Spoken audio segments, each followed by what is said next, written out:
것을 통하여서 이런 일이 일어날 것이다. 이것을 위해서 이 책을 쓴다라고 이야기합니다.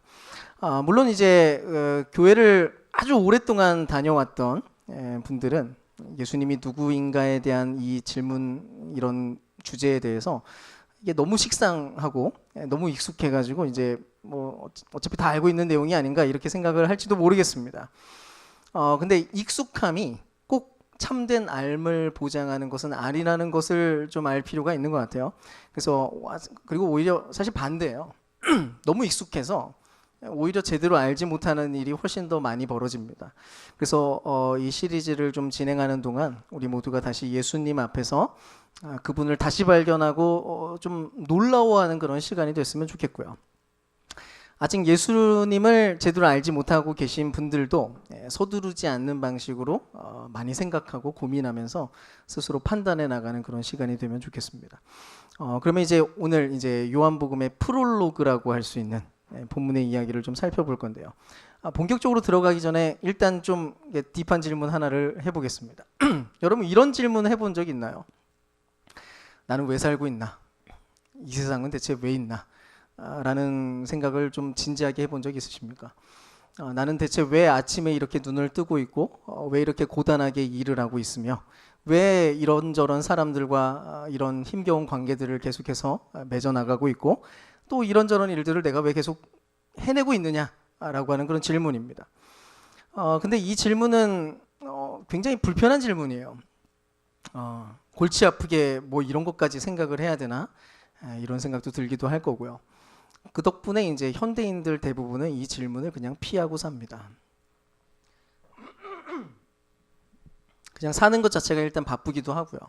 또 이런 고민을 한다고 한들 여기에 대한 대답을 뭐 찾아낼 수는 있을까? 사실 뭐 대답을 온전하게 뭐 발견하기가 사실은 어렵기 때문에 굳이 뭐 어차피 찾지 못할 거면 그냥 덮어놓고 살자라고 하면서 결론을 내렸을지도 몰라요.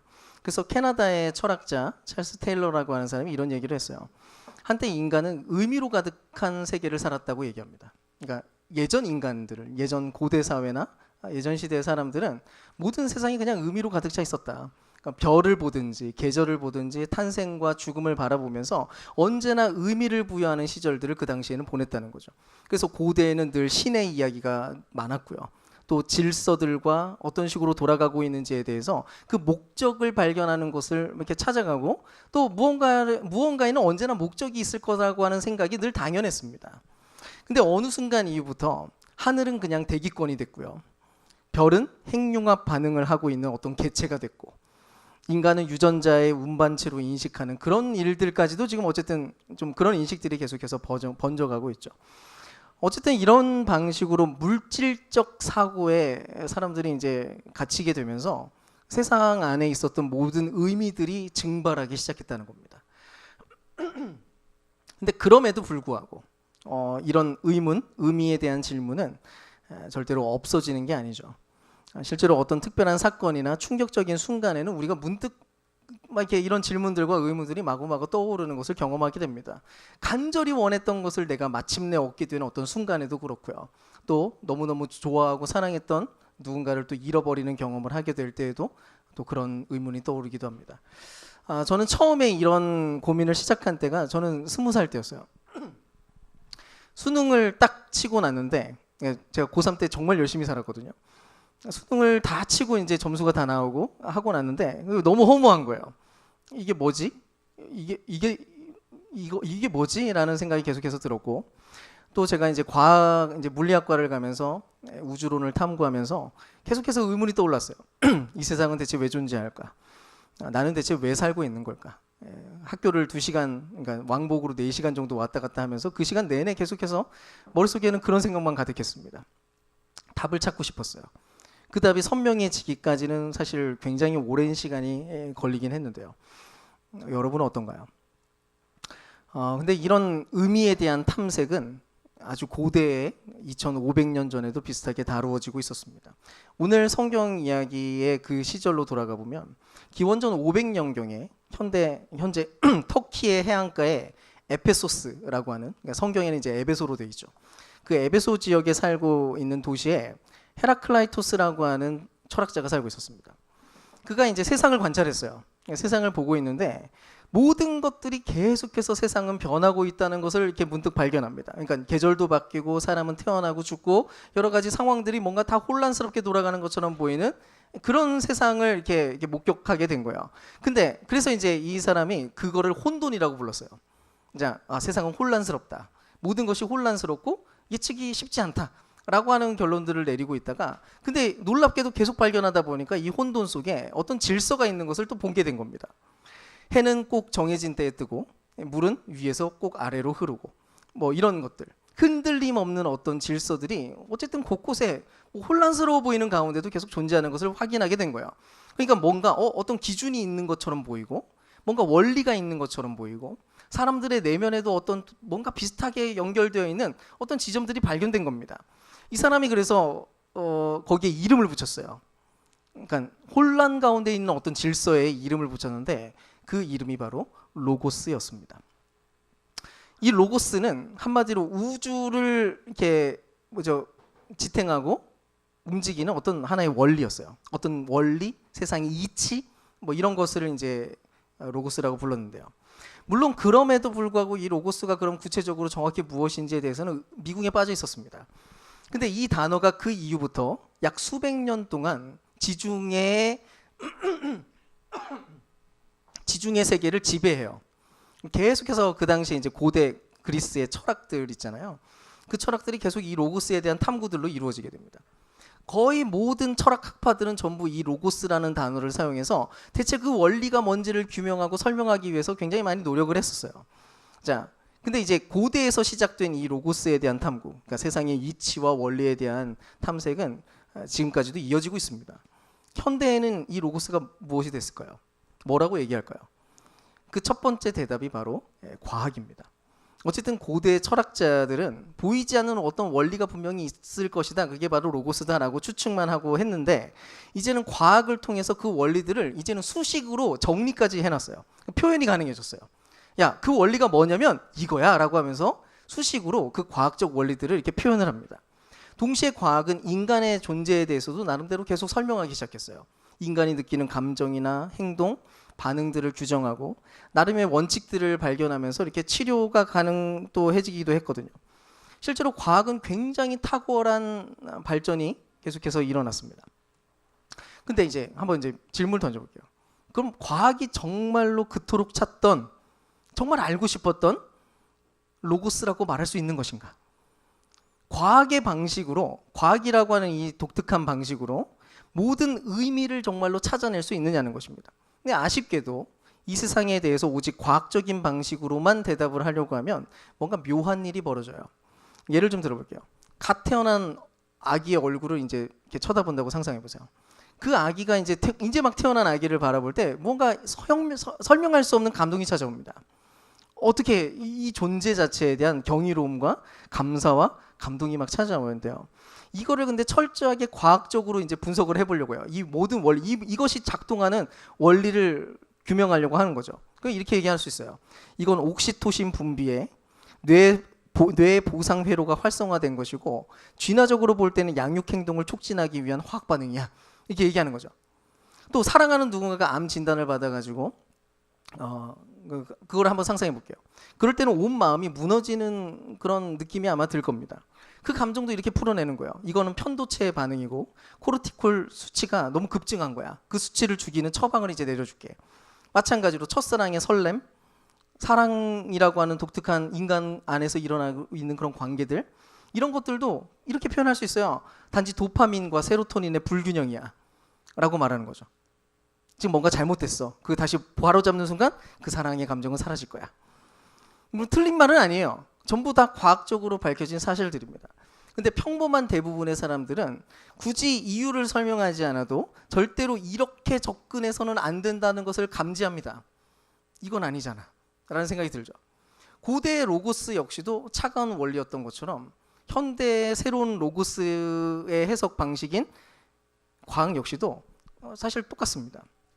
인간의 경험을 분해해서 이렇게 환원적으로 설명하는 것은 가능해도 그 경험이 왜 그리고 어떤 의미가 있는지 인간이 정말로 찾고 있었던 그 의미에 대해서는 사실 말해주지 못하거든요. 근데 현대 사회가 시도한 또 다른 종류의 대답이 있습니다. 이 로고스를 찾아 나선 또 다른 대답. 현 시대를 기준으로 볼 때 그 두 번째 대답은 바로 마음챙김, 영성이라고 할 수 있어요. 실제로 전 세계적으로 명상 산업 자체가 이미 수십억 달러 규모로 성장을 했답니다. 그러니까 어플 굉장히 많이 다운받고 있고 명상 산업이 계속해서 활성화되고 있어요. 전 세계적으로. 구글이나 애플 같은 기업에서는 그 회사 안에 명상 프로그램을 운영하고 있습니다. 예, 그렇게 해가지고 이제 그 관리를 하는 거예요. 확실한 거는 과학이 아무리 발전을 했어도 사람들은 지금 계속해서 자기의 내면을 위해서 무언가를 찾아야 될 필요성을 계속 느끼고 있다는 겁니다. 그러니까 과학만으로는 설명이 되지 않으니까 이거를 설명하고 이거를 좀 그래도 어떻게든 다루기 위해서 이런 방식을 택하고 있어요. 그게 뭔지는 몰라도 어쨌든 영성에 관심을 갖고 있는 거죠. 대신에 이제 슬로건이 이거예요. 내 안에 답이 있다. 자, 명상을 해가지고 내 안에서 답을 찾는 거예요. 우주와 내가 하나 되는 경험이라고 하는 그런 슬로건들입니다. 그래서 고요하게 이제 앉아서 마치 지난번에 했던 그 관상이랑 사실은 모양은 비슷해요. 근데 뭘 바라보냐면 하나님이 아니라 자기 자신 안에 있는 초월적인 무언가와 연결되는 것 같은 어떤 경험들을 추구하는 겁니다. 물론 실제로 이게 효과가 꽤 있는 것 같아요. 사람들의 말을 들어보면 불안도 줄어들고 마음도 차분하게 되고 고요해지고 자기 자신이 무언가 더 큰 것의 일부라고 하는 그런 느낌들을 공유하게 된다고 하더라고요. 근데 문제가 하나 있어요. 정작 그 더 큰 무언가가 뭐가 있다고 하는데 그게 나를 느끼거나 나를 알아갈 수 있느냐는 것입니다. 이거는 생각보다 더 중요한 내용인데 왜냐하면 인간이 진짜 갈망하는 건 단순하게 연결된 느낌 수준이 아니거든요. 그냥 느낌만을 원하는 게 인간의 최종 갈망이 아닙니다. 인간이 가지고 있는 진짜 마음의 갈망은 사실 인격적 연결이에요. 무언가와 정말 인격적으로 연결될 때 그것이 정말 특별한 무언가를 만들어냅니다. 결국 이런 대답 역시도 고대 로고스가 갖고 있었던 똑같은 한계를 그대로 갖고 있어요. 초월하는 무언가가 분명히 있는 것 같긴 한데 로고스라고 하는 무언가, 원리라고 하는 게 있는 것 같은데 그 초월하고 있는 무언가가 나를 만나러 오지는 않는 그런 개념인 거죠. 비인격적이니까요. 그런데 이제 현대에는 고대에는 없었던 새로운 대답이 또 발견되고 있습니다. 또 다른 탐구가 이루어지고 있어요. 그게 뭐냐면 의미는 기다리고 있으면 오는 게 아니라 내가 만드는 거야 라고 하는 생각입니다. 그게 이 시대를 지배하고 있어요. 자, 의미를 찾고 싶어요? 찾지 마. 네가 만들어 이거예요. 궁극의 의미는 어차피 없어. 궁극의 의미는 그냥 네가 만들면 되는 거야. 없다고 치고 알아서 이야기를 써내려가자. 그래서 자기 자신을 응원합니다. 자기 생각을 더 이렇게 드러내고 브이로그를 그래서 열심히 찍고 SNS에 자기 나름의 의미들을 계속해서 작성하는 거예요. 그러니까 내 의미를 써가는 거죠. 실제로 이거는 꽤 인간적으로 멋져 보이는 방식이기도 합니다. 각자가 나름의 의미를 막 찾아 나가는 게 마치 신이 된 것만 같은 멋있는 방식인 거죠. 근데 흥미로운 사실이 하나 있어요. 지금 전 세계적으로 이런 분위기들은 이 젊은 세대들 안에서 계속해서 확장되고 있는데요. 자기 서사를 계속해서 쓰고 자신만의 의미를 계속해서 이야기하고 고백하는 그 세대 안에서 가장 높은 우울과 가장 높은 불안이 발견되고 있다는 겁니다. 그게 지금 현재 팩트예요. 의미는 어차피 상관없어. 내가 만들 거야 라고 그렇게 고백하는 모든 세대들 안에 가장 많은 우울과 불안이 보고됩니다. 왜 그럴까요? 나 자신의 의미를 규정하는 것이 나 자신이 되면 그가 만든 의미는 절대로 자기 자신보다 커질 수 없기 때문입니다. 내가 어떤 의미를 만들든 그 의미는 내 수준이에요. 즉 나의 한계가 곧 의미의 한계가 됩니다. 내가 흔들리잖아요. 그 의미도 흔들립니다. 당연한 결과죠. 그러니까 불안한 거예요. 나는 내가 의미를 찾고 내가 만들었다고 생각했는데 내 안에서 그것이 끊임없이 변화될 수밖에 없습니다. 불안하죠. 자, 지금까지 이 딥한 질문, 세상은 대체 왜 존재하고 인생은 대체 뭐고 이런 부분에 대한 고대와 현대가 추구하고 발견해 나가려고 하는 그 대답을 만들어내려고 하는 어떤 방식들을 좀 살펴봤는데요. 사실 이 모든 시도들은 전부 다 진지한 시도들이고 무시할 수도 없는 이야기들입니다. 전부 다 나름의 가치들을 분명히 갖고 있어요. 근데 결국 가다가 달려가다가 뭔가 석연치 않은 지점에서 일단은 멈춰서 있는 현상을 하고 있다는 겁니다. 그게 로고스든 과학이든 확실한 질서와 원리가 있다고 하기는 하는데 근데 그게 뭔가 좀 차가워 보이고요. 내면의 영성을 추구하기는 하는데 그 초월이 있다고 하는데 그 초월이 나를 찾아와서 만나주지도 못하고, 자기 서사라고 하는 그 의미는 내가 만들기 나름이라고 계속해서 얘기는 하지만 그 의미가 단단하지 못하고 나보다 오래가지 못하는 방식으로 이렇게 머물러 서 있습니다. 자, 근데 그 지점에서 고대에도 그런 탐구와 그런 지점에서 멈춰 있었던 순간에 1세기 에베소 지역에서 또 다른 한 사람이 충격적인 글을 쓰기 시작했습니다. 그게 요한복음 1장 1절에서 5절 내용인데 같이 한번 읽어보겠습니다. 자, 천천히 한번 읽어볼게요. 시작. 모든 것이 시작되기 전부터 로고스가 계셨습니다. 이 로고스는 하나님과 마주하고 계셨고 이 로고스는 곧 하나님이셨습니다. 그는 처음부터 하나님과 함께 계셨습니다. 모든 것이 그를 통해 존재하게 되었습니다. 그가 없이 존재하게 된 것은 단 하나도 없습니다. 그 안에 생명이 있었고 그 생명은 사람들을 비추는 빛이었습니다. 빛이 어둠 속에서 빛나고 있었습니다. 그러나 어둠은 그 빛을 알아보지 못했고 그 빛을 끄려 했지만 끌 수도 없었습니다. 자, 일단 요한이 썼던 이 문장이 왜 충격적인지를 좀 이해하기 위해서는 당시 살고 있었던 사람들의 아주 일반적인 상식부터 좀 이해할 필요가 있어요. 당시 지중해 세계에 살고 있었던 사람들은 신과 원리를 완전히 다른 개념으로 이해하고 있었습니다. 자, 신은 신이고 우주의 원리는 우주의 원리인 거예요. 이게 달라요. 일단 그리스 로마의 신들을 한번 생각해 보세요. 그 신들은 전부 다 사람 같은 존재였어요. 인격적인 신들이었죠. 근데 이들은 전부 특별한 능력이 조금씩 있다 뿐이지 본질은 마치 인간과 거의 똑같은 수준이었습니다. 예, 그래서 뭐 질투하고 막 싸우고 분노하고 뭐 속이고 바람 피우고 막 이런 신들이에요. 그리스 로마 신화를 보면. 그리고 결정적으로 이 신들조차도 사실은 운명의 지배 아래에 있습니다. 이 신들이 운명을 벗어나지 못해요. 더 큰 법칙 안에 소속된 존재에 불과합니다. 실제로 제우스조차도 운명을 바꿀 수 없는 존재로 나와요. 자, 반면에 이 로고스라고 부르는 우주의 원리, 이거는 영원하고 절대적인 가치, 절대적인 무언가로 여겨졌습니다. 그 시절에 모든 것을 관통하는 원리라고 생각을 했어요. 아까 말했던 그 일종의 운명과도 같은 무언가였던 거죠. 그래서 이 원리는 비인격적인 개념이었습니다. 자, 이건 인격이 아니에요. 인격은 신이고, 예, 이거는 비인격적인 어떤 개념에 불과했습니다. 이름도 없고 의지도 없고 감정도 없는 어떤 원칙이었던 거죠. 그게 그 당시에 살고 있었던 사람들의 상식이었어요. 인격적이지만 제한적인 어떤 신들이 존재하고 또 근본적이고 비인격적인 로고스, 이 개념들은 겹칠 수 없는 어떤 개념들이었다는 겁니다. 신은 신이고 원리는 원리인 거지. 근데 알고 보면 현대의 대답들도 전부 이런 상식 속에서 작동해요.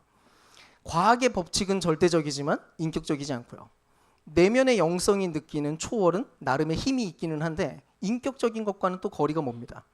근데 요한 사도는 이 당연한 상식을, 그 당시에 누구나 이렇게 이해하고 있던 상식을 지금 첫 문장부터 깨부수는 거예요. 일단 모든 것이 시작되기 전부터 로고스가 계셨습니다 라고 하는 이 표현에서는 여기까지는 일단 누구나 끄덕일 수 있습니다. 왜냐하면 누구나 알고 있었던 거니까. 그래, 세상에는 로고스라고 하는 원리가 존재하지, 어떤 에너지가 있지, 이거는 뭐 받아들일 수 있었어요. 근데 그 뒤에 뭐라고 하냐면 이 로고스는 하나님과 마주하고 계셨고 놀랍게도 요한은 이 로고스가 누군가를 마주한 채로 존재하고 있다고 얘기하는데요. 여기서 이 원어를 보면은 약간 역동적인 단어를 쓰고 있어요. 마주하고 이렇게 바라보는 어떤 느낌으로 뭔가 역동적인 단어를 지금 사용하고 있는데요. 마치 로고스가 어떤 인격적인 존재인 것처럼, 뭔가 행동하는 존재인 것처럼 이렇게 묘사를 합니다. 그리고 즉시 이렇게 얘기를 해요.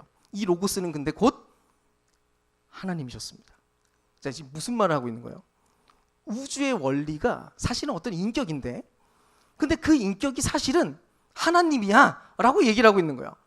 실제로 당시 그리스인들 입장에서는 이 말은 완전한 오류였습니다.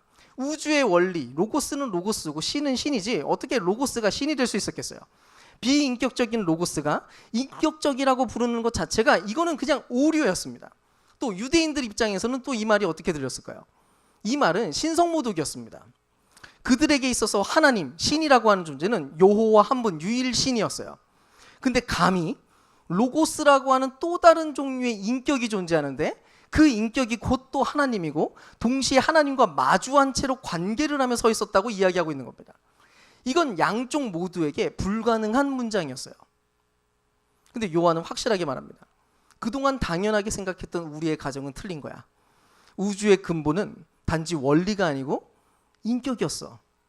이 세상이 지금 존재하는 이유는 우연한 법칙으로 이루어진 것이 아니라 엄연한 누군가의 의도가 작동하고 있는 것이고 그 의도는 사실 누군가의 사랑이야 라고 얘기하고 있는 겁니다.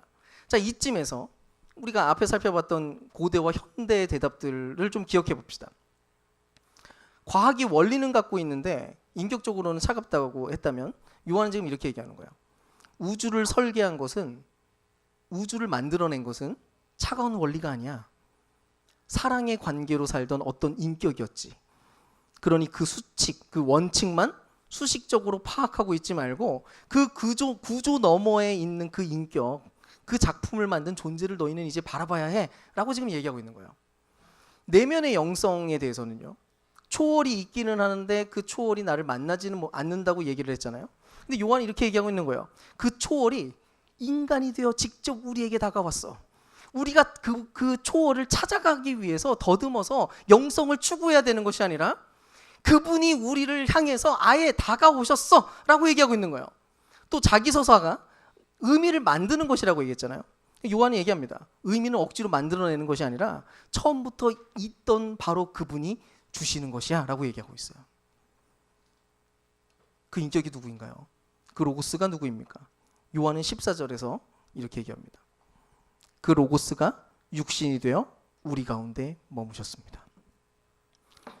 그 로고스가 육신이 되어 우리 가운데 머무셨습니다. 여러분, 이 말이 얼마나 충격적인 이야기였을지 상상이 되세요? 그 시대에.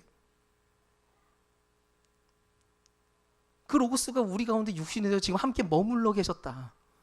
아니, 우주의 근본이자 인격이신, 그리고 신이라는 것 자체도 그 우주의 근본이 신이라는 것 자체도 상식 밖의 이야기였는데 심지어 그 인격이 살과 피를 입고 육체 가운데서 우리 가운데 살아가셨다고 얘기를 하고 있는 거예요. 사실 그 당시에 수백 년 동안 그들은 로고스가 대체 무엇인지를 알고 싶어서 그토록 고민하면서 찾아다녔는데 사실은 그 로고스가 한 인격, 곧 하나님이었을 뿐만 아니라 아예 그분이 사람이 되어 오셨다는 것입니다. 좀 더 탁월하고 그래서 좀 더 보완된 율법책을 그래서 가져다 보내주신 것도 아니고요. 좀 더 세부적인 교리집을 막 전해준 것이 아니라 그 로고스가 직접 자신을 드러내기 위해서 살과 피를 입고 찾아오셨다는 겁니다. 바로 이분이 요한이 그토록 소개하고 싶어하는 바로 예수님입니다. 그리고 우리가 계속해서 집중해서 탐구해 보려고 하는 바로 그분이죠.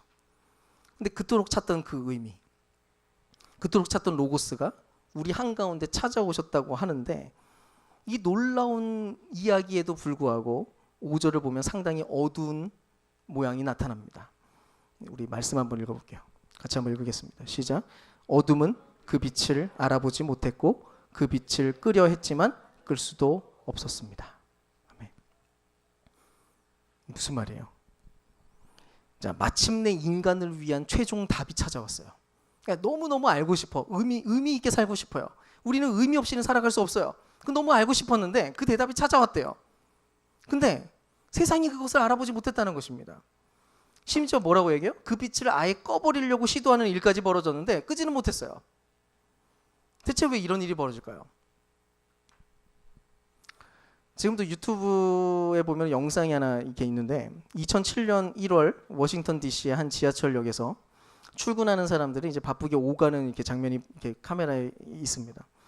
그때 이제 그 역 입구 근처에 야구 모자를 쓰고 아주 평범한 옷차림을 하고 있는 한 남자가 그냥 이렇게 가만히 서 있다가 바이올린을 연주하기 시작했어요. 정확히 43분 동안 연주를 합니다. 그 주변을 약 1000명 정도가 이렇게 스쳐 지나갔어요. 그 중에 이제 그 바이올린 연주를 이렇게 멈춰가지고 서가지고 들었던 사람은 딱 7명에 불과하고요. 그 중에서도 또 돈을 넣은 사람들은 그보다 훨씬 적었습니다. 사실 당시 바이올린을 연주한 사람은 바이올리니스트 조슈아 벨이었어요. 그 당시 세계 최정상급 바이올리니스트였고요. 그가 연주한 악기도 무려 350만 달러짜리, 한화로는 약 50억짜리 스트라디바리우스였습니다. 거기다 바로 이틀 전에 사실 이 사람이 공연을 했어요. 보스턴 콘서트홀에서. 그때 좌석당 최소 100달러 이상의 표가 매진된 연주자였습니다. 근데 그가 똑같은 그때 했던, 이틀 전에 그 홀에서 했던 그 곡을 그대로 연주를 했는데 그 누구도 그걸 알아보지 못했어요. 바로 이게 그 10절이 보여준 이미지와 같습니다. 세상을 만드신 분이 세상 안에 오셨는데 세상은 그를 알아보지 못했다. 음악이 문제였거나 바이올린이 문제였는가? 아닙니다. 똑같았습니다. 악기도 똑같았고 연주자도 똑같았죠. 근데 문제는 뭐였냐면 그 옆을 지나다니는 사람들의 귀가 문제였어요. 너무 바쁘고 바쁜 아침 출근길에 사실 연주를 했거든요. 너무 바쁘고 또 그냥 익숙하고 너무 다른 것에 또 집중하고 있느라 그래서 바로 옆에서 울려 퍼지고 있는 그 최고의 음악을 듣지 못하고 그냥 가버린 겁니다. 먼저 요한은 세상이 그분을 알아보지 못했다라고 얘기를 하는데 이거는 보기 싫은 게 아니라 볼 수 없는 상태를 지금 얘기하고 있어요. 지금 단순한 의지가 아니에요. 그러니까 의지적으로 볼 수 없는 상태가 의지적으로 했냐 안 했냐 이런 문제가 아니라 상태의 문제라고 하는 것을 얘기해주고 있습니다. 마치 이런 거예요. 눈먼 사람들 앞에 후레쉬를 이렇게 비추고 있는 것 같은 모양인 겁니다. 물론 요한이 겨냥한 것은 이스라엘이 분명했습니다. 하나님이 선택하시고 율법도 주시고 예언자도 보내주셨던 그 백성들이 못 알아보고 있는 거니까요. 근데 이거는 고대 이스라엘만의 문제가 아니라 사실 우리 모든 인류의 문제이기도 합니다. 인류 역사상 가장 많은 정보를 가진 시대를 살게 되었는데도 정작 이 모든 것의 의미가 무엇인지는 전혀 보이지 않고 가장 중요한 것은 볼 수 없는 시대를 살아가고 있는 그런 중이거든요. 확실한 거는 답이 없어서가 아니라 답은 이미 왔는데 그걸 보지 못하고 있는 것뿐이라는 겁니다. 왜요? 다들 각자 답을 갖고 살고 있거든요. 사실 모두가 다 나름의 답들을 갖고 살아가고 있어요. 이스라엘도 그랬어요. 이스라엘은 자신들이 생각하는 메시아에 대한 이미지가 확고했습니다. 만약에 메시아가 온다면 메시아는 이런 존재일 거야 라고 상상하고 있었어요. 근데 예수님은 그 틀에 안 담겼습니다. 자신들이 생각하는 메시아는 이런 존재인데 예수님이 와서 하는 걸 보니까 이건 메시아가 아닌 거죠. 죽입니다. 그래서 예수님이 답으로 오셨는데 그 답이 안 보이는 거죠. 지금도 마찬가지입니다.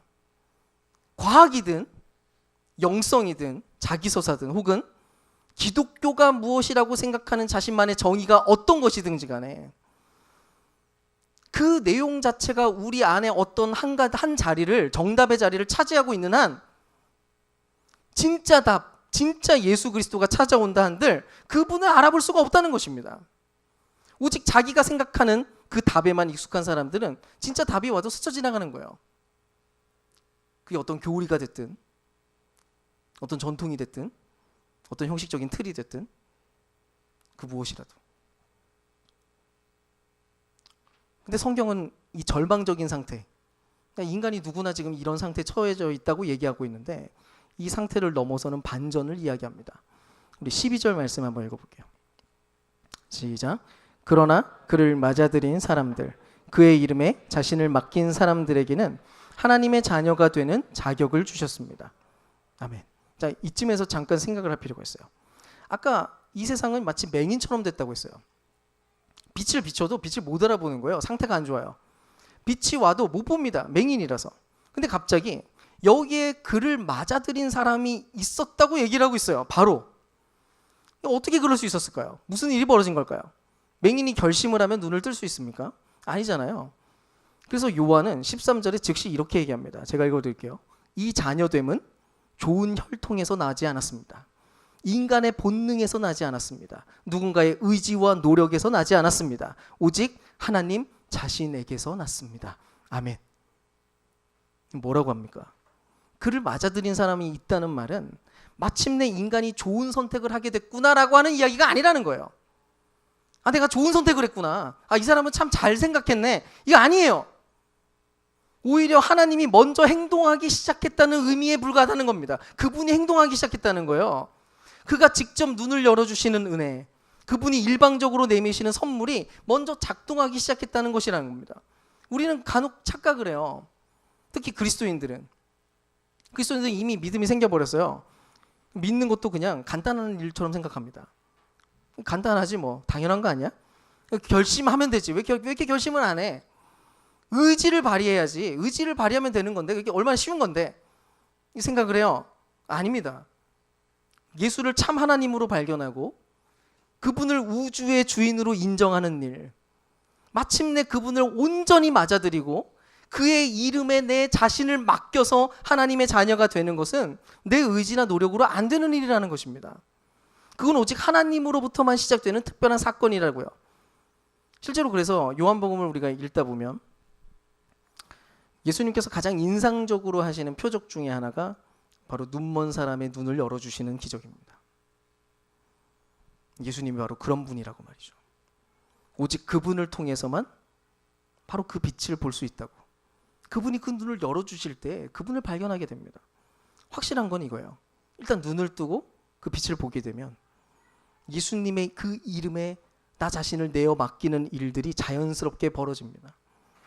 확연히 보이는 그 압도적인 가치에 자신을 내어놓을 수밖에 없는 것이죠. 마치 이런 것과 같아요. 방금 전까지만 해도 앞이 안 보였어요. 잘 흐릿했어요. 뭔가 보이는 것 같이 보이긴 하지만 가장 중요한 것은 안 보이는 상황이었어요. 근데 확신 있게 내 앞에 바로 눈앞에 넓은 길이 보이기 때문에 그 넓은 길을 열심히 걸어가고 있었습니다. 근데 갑자기 흐렸던 안개처럼 막 뿌였던 것들이 갑자기 또렷해지기 시작한 거예요. 마치 안개가 거치듯이. 그 길 최종 끝에 낭떠러지가 있는 겁니다. 그 옆에 보니까 좀 허름하고 좀 좁고 약간 갈 때 좀 주의해서 가야 될 불편한 길이 좀 보여요. 근데 그 길 끝에 너무 아름다운 보화와 장식이 존재하고 낙원처럼 보이는 곳이 있는 거예요. 누가 봐도 끝이 명확해요. 어떡하겠어요? 뻔히 보이는데. 어떻게 계속해서 넓은 길을 가겠냐고요. 아무리 이 길이 좀 편해 보여도 지금 당장은 어떻게 끝까지 갑니까 거기를. 반응은 너무 명확해지는 거예요. 왜요? 보이니까요. 뻔히 보이는데 낭떠러지로 어떻게 뛰어갑니까? 힘들어도 발을 조금 이렇게 주의하면서도 어쨌든 조심해서라도 좁은 길을 택할 수밖에 없는 거죠. 그게 믿음이에요. 믿음이라는 건 결국 뜬 눈으로 그 빛을 바라본 뒤에 선택하게 되는 당연한 반응인 겁니다. 만약에 진정 예수를 보았다면 그런 반응을 합니다. 근데 만약에 예수를 보지 않고 있다면, 다른 답을 찾고 계시다면, 그게 예수라고 이름은 붙어 있지만 그 답이 사실은 예수가 아니라면 아마 그 낭떠러지기를 가실 겁니다. 아직 믿음이 시작되지 못한 거죠. 믿음은 진실한 응답인 거예요. 그분이 하신 일에 대한. 자, 그래서 이제 오늘 이 이야기들을 좀 마무리해 보겠습니다. 먼저는 예수님을 이미 믿고 계신 분들에게 권면합니다. 오늘 요한은 이 자녀됨이 혈통에서 나지 않았다, 본능에서 나지 않았다, 의지와 노력에서 나지 않았다, 오직 하나님 자신에게서 났다라고 이야기합니다. 즉 지금 이 자리에서 내가 예수님을 나의 구주라고 고백할 수 있다면 그건 우리가 이미 뭐 대단히 좋은 결정을 해서가 아니고요. 단지 하나님의 은혜와 기적이 우리 안에 작동하고 있구나라는 것을 발견하게 되는 순간인 겁니다. 여러분, 부디 이것이 얼마나 놀라운 은혜이고 이게 얼마나 엄청난 기적인지를 여러분 깨달으셨으면 좋겠습니다. 기적입니다. 우리가 어떤 기적을 꿈꾸든지 간에 세상에서 가장 위대한 기적을 하나 꼽자면 우리가 예수를 알게 되는 은혜인 겁니다. 그분이 진짜로 보이신다면, 그분이 발견되고 그분이 정말 가치 있다고 여겨져서 내 이름을 거기에 맡기고 싶은 생각이 드신다면 그분이 이미 눈을 뜨신 겁니다.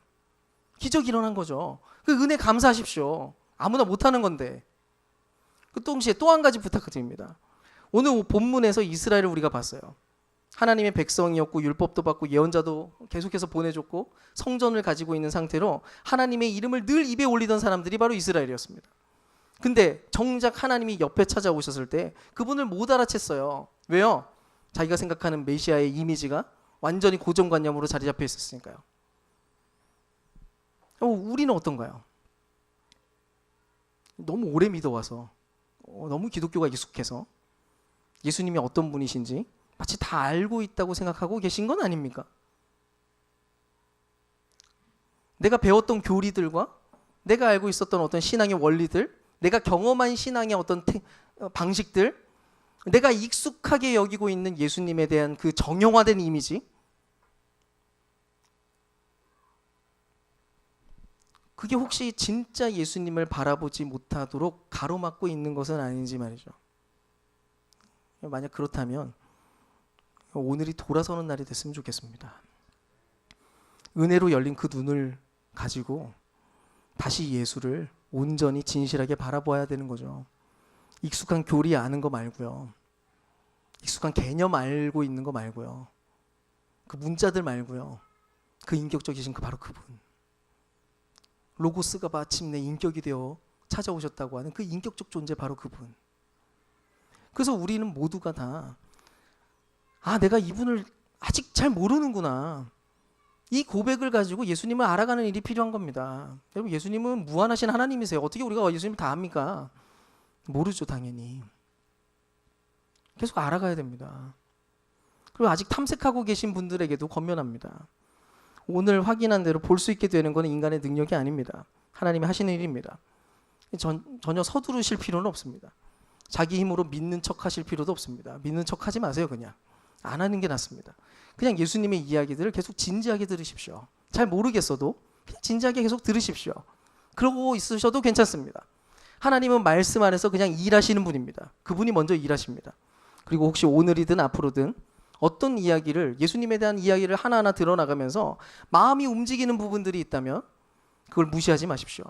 아마 그 움직임들이 은혜가 시작되는 어떤 내용일 수 있거든요.